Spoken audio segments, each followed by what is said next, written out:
Өнер мен өлеңді тоғыстырған осындай тоймен Ақсайдағы өлкетану музейінде Дәмелі Құсайынқызының кеші өткізілді. Саусағына кие қонған қайсар жүректі батыр ана, ақын ана бүгінгі ұрпаққа үлгі болар жігерлі жан. Оның қаламынан туған бірнеше жыр кітаптарын жайықтағы жұртшылық сүйіп оқиды.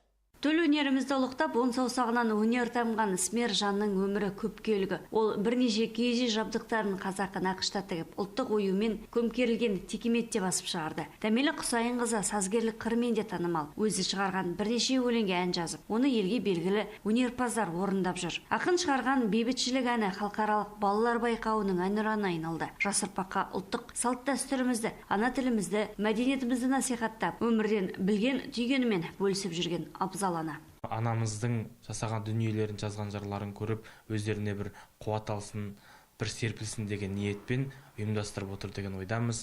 Осы шараға барлығымыз атсалысайық деп келдік. Шара өте жоғары деңгейде өтті.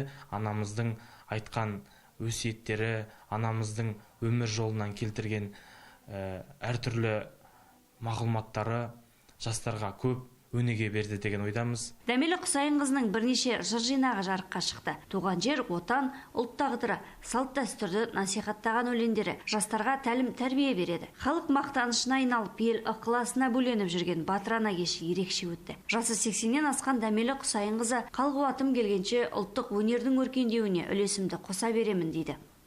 Осы жасаған жұмыстарының жалпы бүгінгі кітап жазу қалай, қол өнері қалай, сосын жаңағы соңынан мына тоқымаға ауысып кеттім. Оның да үлкен себебі бар, тоқыманың. Менің жаңағы соңғы кітабым, қолтаңба деген кітабым, 9-шы кітабым, қиындықпенен Алматыдан кешігіп шығарды. Соған қатты ренжіп қалғанмын. Өлеңім ұшып кетті. Қолыма қалам ұстай алмаймын. Сосын маған мынаны беріп қойды ғой, тоқыманы. Осы тоқыма менің жүйкемді кәдімгі ұстап отыр.